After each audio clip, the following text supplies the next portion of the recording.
Okay, Alhamdulillah Rabbil Alameen, as-salatu was-salamu ala Rasulillah. So we start off with the question again, right? We always start off with the question. So the question for today is, there are two short surahs in the Quran. And they were both revealed to the Prophet ﷺ at the same time. What are they? Two short surahs in the Quran, both revealed at the same time to the Prophet ﷺ.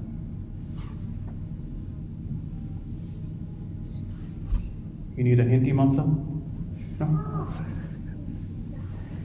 Alright, I'll give you a hint. We're going to recite it today in Ṭarāwīḥ. So it's from the last quarter of 30th.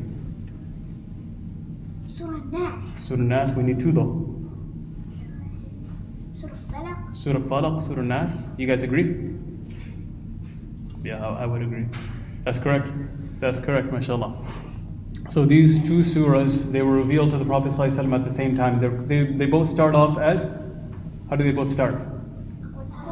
Qul a'udhu, right? They both start off as Qul a'udhu. So they're called mu'awwidhatan. So those are the two surahs that begin with Qul a'udhu. And the reason why these two surahs were revealed to the Prophet ﷺ at the same time was because Allah subhanahu wa ta'ala was teaching the Prophet ﷺ and the Muslims what can they do when they're afflicted with any trials or tribulations, specifically in his case, black magic.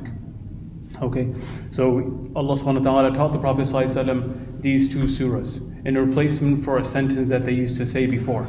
So they sought refuge in Allah subhanahu wa ta'ala. Okay, and in that surah, what's the last ayah of Surah Falaq? Who can tell me the last ayah? Surah Falaq.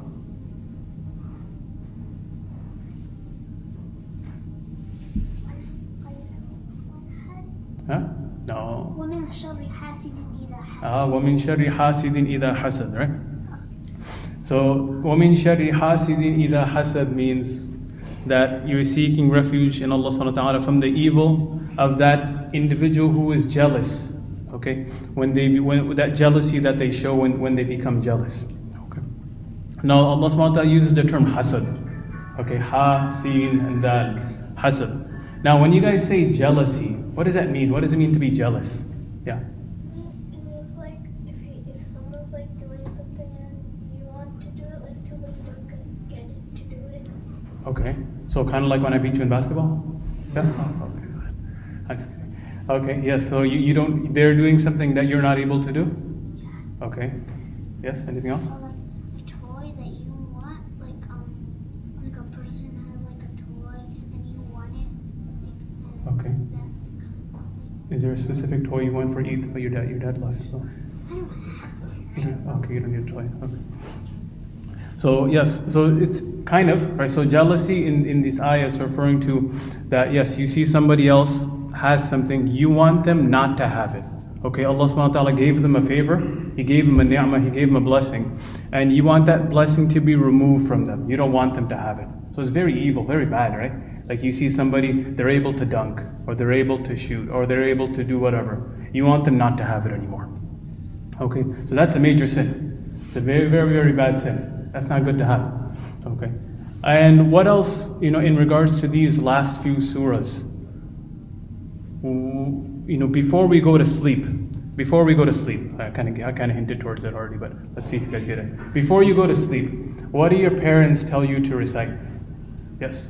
Ayatul Kursi. Ayatul Kursi, okay, they tell you to recite Ayatul Kursi. What else? Surah Naba, okay, what else? Kind of related to what we were just talking about.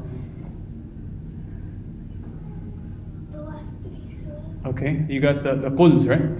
The quls, your parents might tell you to recite the quls. And we learned that because the Prophet ﷺ, one time there was a Sahabi named Nawfal al-Ashja'i. He came and he asked the Prophet ﷺ that, "O Prophet of Allah, teach me something that I can say before I go to sleep. Before I go to bed, teach me something that I can say." So the Prophet ﷺ taught him, he told him to recite Surah Kafirun. Okay. Surah Kafirun, one of the main aspects of Surah Kafirun is that it's publicly saying that I am not a mushrik. Okay? I am not a mushrik. What is a mushrik? We talked about mushrik before. What is mushrik? Yes? I don't believe in God. Okay, that's kind of like an atheist, but we're talking about, yes, they believe in even more than one God. Okay, so they might believe in Allah, but they believe in more. Idols? Yeah, they might believe in idols or multiple gods. Multiple gods. So that's, yeah, like the sun, the moon, yes, good. So that's one surah. So Surah Kafirun, your parents might tell you to say. So we hear that from the Prophet ﷺ. Another narration that's mentioned by Aisha radiallahu anha, she said that the Prophet ﷺ, whenever he would go to his bed, every single night he would do this. He would take his hands, okay, why don't you guys try that? You take his hands, put them together, okay, put them together, and then he would blow in his hands. Okay, he would blow in his hands, and then he would go ahead and he would recite Surah Ikhlas. How does Surah Ikhlas begin? قُلْ هُوَ اللَّهُ أَحَدٌ. He would recite Surah Falaq, قُلْ أَعُوذُ بِرَبِّ الْفَلَقِ, and then he would recite Surah Nas, قُلْ أَعُوذُ بِرَبِّ النَّاسِ. He would do that, and then he would wipe from all the way from his head, all the way down to his toes. Okay, so that's what he would do. That's what he would do. Okay, he would do that 3 times, and then he would go to sleep. Okay. So, what's our take-home point? We'll wrap up with that. What's our take-home point that we learned? We learned quite a few things. Well, yes. When you go to sleep, you read Surah Falaq, Surah Ikhlas, Surah Nas, Okay. and you wipe it down to your Okay. Good. So you wipe your whole body after reading the pulls from top to bottom. Good. Anything else? 3 times. Very good. Anything else? Yes.